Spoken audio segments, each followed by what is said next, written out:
Hello दोस्तों, नमस्कार। Take वीरा में आपका स्वागत है। तो देखिए, आज का वीडियो का हेडिंग है मिडिल ईस्ट संकट का भारतीय बाजार पर प्रभाव। मिडिल ईस्ट संकट का भारतीय बाजार पर क्या प्रभाव पड़ा। मिडिल ईस्ट संकट का प्रभाव जो पड़ा है वो तो बाद में जानेंगे, लेकिन पहले ये पता होना चाहिए कि मिडिल ईस्ट संकट है क्या। तो मिडिल ईस्ट संकट है इजराइल और ईरान का जो क्षेत्रीय युद्ध चल रहा है। इजराइल और ईरान का जो क्षेत्रीय युद्ध चल रहा है, ये युद्ध कभी भी विश्व युद्ध में कन्वर्ट हो सकता है। ठीक है। तो इस डर से लोगों ने क्या किया, मार्केट से पैसा निकालना शुरू कर दिया, और पैसा निकाला तो मार्केट डाउन चला गया। जो फॉरेन इन्वेस्टर हैं या डोमेस्टिक इन्वेस्टर हैं, उन्होंने अपना पैसा बाजार से निकालना शुरू कर दिया। अब ये युद्ध की बीमारी कैसे शुरू हुई, क्या हुआ था, क्या नहीं हुआ था, उसके बारे में थोड़ा बहुत तो पता होना चाहिए। तो ये जो युद्ध की चिंगारी है, ये अप्रैल के महीने में शुरू हुई थी, जब इजराइल से सीरिया में ईरान का जो दूतावास है, वाणिज्य दूतावास, उसके ऊपर क्या किया गया था, हमला किया गया था। उसके बाद क्या किया, जिसके बाद ईरान ने अपनी सीमा के अंदर से ही इजराइल के ऊपर सैकड़ों हमले किए। अब वो जो हमले थे आपस में जो इन्होंने किया, वो बन गया युद्ध, वो बदल गया युद्ध में। अब हो रहा है इनका युद्ध। तो देखिए, इसका जो असर है वो किस किस स्टॉक पर, किस किस अपना इंडेक्स पर और किस किस क्षेत्र पर पड़ा, उन चीज़ों को देखना जरूरी है, क्योंकि मार्केट की स्थिति डमाडोल हो सकती है इस युद्ध की वजह से। तो बात करेंगे सीधा सा जल्दी से। मिडिल ईस्ट संकट का भारतीय बाजार पर प्रभाव। ईरान के हमले से कच्चे तेल की कीमतें बढ़ी। सबसे पहले क्या हुआ कि ईरान ने जो हमला किया, उससे क्या हुआ, कच्चे तेल की कीमतें बढ़ गई। पेंट, टायर और रिफाइनरी सेक्टर जो हुए, क्या हो गए, वो प्रभावित हुए इस चीज से। इस चीज से वो प्रभावित हुए, और उनके जो स्टॉक्स थे वो क्या हो गए, डाउन हो गए दोस्तों। अब क्या हुआ, राजनीतिक तनाव भी बन गया। ईरान का जो हमला हुआ है, इजराइल पर मिसाइल हमले दागे गए, वो राजनीतिक तनाव भी बन गया। तेल की कीमतों में, जो कच्चा तेल था उसकी कीमतों में क्या हुआ, 4% की बढ़ोतरी हो गई। 4% कच्चा तेल बढ़ गया। बाजार पर प्रभाव क्या हुआ, शेयर बाजार धड़ाम हो गया, नीचे गिर गया।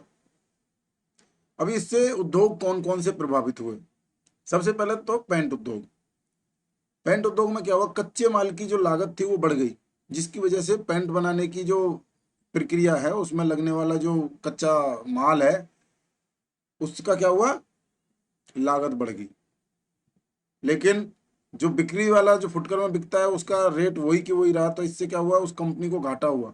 मतलब घाटा, मैं घाटा नहीं बोलूंगा, मुनाफा जो था उसका मुनाफा क्या हो गया, कम हो गया, क्योंकि रेट तो एकदम से बढ़ेंगे नहीं पेंट के। टायर, टायर उत्पादन में क्या हुआ, कच्चे माल की कीमतें बढ़ गई, तो टायर कंपनियों के रेट भी क्या हुआ, प्रभावित हुए। इनका भी मुनाफा जो था वो कम हो गया। रिफाइनरी, रिफाइनरी में भी क्या हुआ, कच्चे तेल की कीमतें बढ़ने से क्या हुआ, जो मुनाफा हो रहा था वो मुनाफा कम हुआ। इसकी वजह से इन कंपनियों के ऊपर से लोगों ने क्या किया, जो पैसा था इन कंपनियों से, वो पैसा निकालना शुरू किया, जिसकी वजह से इनके स्टॉक्स क्या हुए, डाउन हो गए। पेंट उद्योग पर कैसे प्रभाव पड़ा, कच्चा माल। सबसे पहले कच्चा माल महंगा हुआ, महंगा हुआ तो कच्चा माल महंगा हुआ, पेंट बनाना महंगा पड़ गया। परिचालन कीमत, जो ट्रांसपोर्ट का जो सिस्टम है, जिसके जरूर सामान आता जाता है, उसमें ज़्यादा पैसा लगने लग गया, और शेयर के मूल्य पर क्या हुआ, गिरावट आई। इस वजह से क्या हुआ, शेयर के मूल्य में गिरावट आ गई। तो ये पड़ा इसके ऊपर प्रभाव, पेंट उद्योग के ऊपर प्रभाव। अभी बात करेंगे अगला कौन सा उद्योग है जिसके ऊपर प्रभाव पड़ा। प्रमुख पेंट कंपनियां कौन सी हैं, तो एशियन पेंट है जो 3.82% गिरा। बर्जर पेंट है 3.62% गिरा। नेरोलैक है 3.37% गिर गया। टायर उद्योग प्रभावित हुआ। कच्चे तेल का महत्व टायर उद्योग पर भी बहुत निर्भर करता है। टायर के लिए जो कच्चा माल चाहिए, वो भी कच्चे तेल से ही मिलता है। ठीक है। तो टायर निर्माण में क्या हुआ, महंगा सामान मिलना शुरू हुआ, कच्चा माल महंगा हुआ, और मार्जिन पर प्रभाव। टायर निर्माताओं जो कंपनियां हैं, उनके मार्जिन पर दबाव पड़ा, तो प्रॉफिट कम हो गया, जिससे क्या लोगों ने पैसा निकालना शुरू किया और स्टॉक डाउन चला गया। प्रमुख टायर कंपनियां एमआरएफ है जो कि 2.90% डाउन हो गई, सीएट है जो 3.75% डाउन हो गई। उसके बाद बालकृष्ण इंडस्ट्रीज है जिसके शेयर में क्या कितनी गिरावट आई, 3.11 की गिरावट आई बालकृष्ण इंडस्ट्रीज के शेयर में। रिफाइनरी उद्योग, अप्रत्यक्ष प्रभाव, इस पर क्या दिखाई देने वाला प्रभाव नहीं पड़ा, अप्रत्यक्ष प्रभाव पड़ा। कैसे, कच्चे तेल की कीमतों का प्रत्यक्ष प्रभाव, दिखाई देने वाला नहीं, प्रत्यक्ष, क्लियर, सामने से प्रभाव पड़ा। कच्चे तेल की कीमतों का सीधा प्रभाव पड़ता है रिफाइनरी पे, ठीक है। लागत में वृद्धि आई, पैसा ज्यादा लगने लगा, कच्चा तेल महंगा हुआ तो पैसा महंगा खरीदा और यहाँ पे रिफाइनरी करके फिर उसको रेट वही मिल रहा है। मूल्य नियंत्रण करने में कठिनाई हो रही है, अभी मूल्य नियंत्रण हो नहीं रहा है क्योंकि मूल्य पहले से कुछ और कर रखे हैं, अचानक से अभी बढ़े नहीं है। जब इनका मुनाफा तब बढ़ पाएगा जब थोड़ा मूल्य बढ़े, और मुनाफे पर क्या हुआ, प्रभाव पड़ा। इससे इनके मुनाफे पर भी प्रभाव पड़ा और इनकी कंपनियां भी क्या चली गई, स्टॉक्स डाउन चले गए। जैसे देखो प्रमुख जो रिफाइनरी कंपनी है, बीपीसीएल है 5% गिर गई, एचपीसीएल है 6.87% गिर गई, वो आईओसीएल है 4.52% गिरी, इतना डाउन हो गया। कुछ प्रभाव थोड़े समय के लिए होते हैं तो उनको कहते हैं अल्पकालिक प्रभाव। तत्काल प्रभाव, मूल्यों के शेयर में तेजी से गिरावट आई, वो कुछ समय के लिए है, वापस शुरू हो जाएंगे वापस आने। मध्यम अवधि, मतलब कुछ अवधि के लिए कंपनियों द्वारा लागत जो प्रबंधन है वो क्या है, ये क्या है, मध्यम अवधि वाले प्रभाव है। वो क्या धीरे धीरे एडजस्ट करेंगे वो लागत प्रबंधन, तो ये कम मतलब मध्यम अवधि का प्रभाव है, कुछ दिन के लिए है। और जो लंबे दृष्टिकोण से अगर देखा जाए तो बाजार की जो स्थिति है वो ज्यादा खराब नहीं है, स्थितीकरण की संभावना है। स्थिति क्या हो जाएगी, स्थिर हो जाएगी, स्थिरीकरण की संभावना है, स्थिर हो जाएगी स्थिति, कोई बड़ी दिक्कत नहीं है।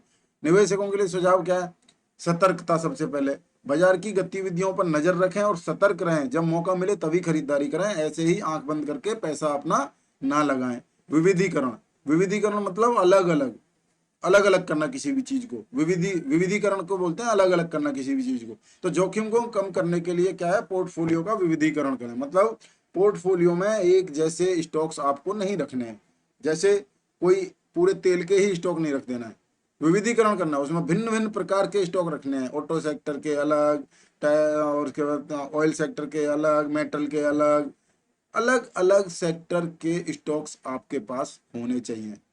कहीं एक ही सेक्टर के रख दिया और वो सेक्टर डाउन हो गया तो गए, इसलिए एक सेक्टर डाउन हो सकता है दूसरा तो नहीं होगा, एक सेक्टर डाउन हो सकता है दूसरा तो नहीं होगा, उस तरह से आपको स्टॉक्स रखने हैं। लंबे समय का दृष्टिकोण रखना है, जो छोटे समय का जो उतार चढ़ाव है इनसे घबराने की जरूरत नहीं है। लंबे समय के दृष्टिकोण से आप पोजीशन में अपने में बने रहें और अच्छे स्टॉक्स खरीद कर रखें अपने। भविष्य की संभावनाएं क्या है, कच्चे तेल की कीमतें क्या है, स्थिति के अनुसार उतार चढ़ाव संभव है, कई बार आ चुका है, कई बार कच्चा तेल $84 तक पहुंच चुका है, $92 तक पहुंच चुका है, और भी ऊपर पहुंच चुका है, 120, 25, $40 तक भी पहुंच चुका है। तो ये उतार चढ़ाव चलते रहते हैं, वो होते रहेंगे, बाजार ऊपर नीचे होता रहेगा, घबराने की जरूरत नहीं है। कंपनी प्रतिक्रिया, कंपनियों की प्रतिक्रिया देखते रहना है, लागत प्रबंधन और मूल्य समायोजन समायोजन की जो रणनीतियां हैं उनको देखते रहना है, और बाजार की प्रतिक्रिया, बाजार में धीरे धीरे स्थिरीकरण आएगा तो उसको देखना है कि कब बाजार स्थिर हो रहा है। जैसे ही बाजार स्थिर होता है वहां से आपको खरीदारी करनी है और वापस से बाजार का मोमेंटम आपको दूसरी तरफ का देखने को मिल जाएगा। वैकल्पिक ऊर्जा का महत्व, मतलब जो हमारे लिए विकल्प क्या हो सकती है ऊर्जा, तो सौर ऊर्जा हमारे लिए एक अच्छा विकल्प है, जिससे क्या है हमें तेल वेल की जरूरत कम पड़ती है और सूरज से बढ़िया बिजली बनती है, तो तेल पर निर्भरता कम हो जाएगी उससे। पवन ऊर्जा स्वच्छ और बढ़िया नवीनीकरण ऊर्जा है, कोई दिक्कत नहीं है, सेम सौर ऊर्जा की तरह हमें तेल की संभावना की कमी। इलेक्ट्रिक वाहन, अभी तेल पर आधारित जो वाहन है अभी उनको सरकार धीरे धीरे इलेक्ट्रिक वाहन में कन्वर्ट कर रही है, इलेक्ट्रिक वाहन बन रहे हैं, इलेक्ट्रिक वाहन बाजार में दबा के वे तरतीब आ चुके हैं। तो इससे तेल की मांग जो है वो कम हो जाएगी, जिससे कि जो कठिनाइयां आ रही हैं फिलहाल वो कठिनाइयां आनी बंद हो जाएंगी।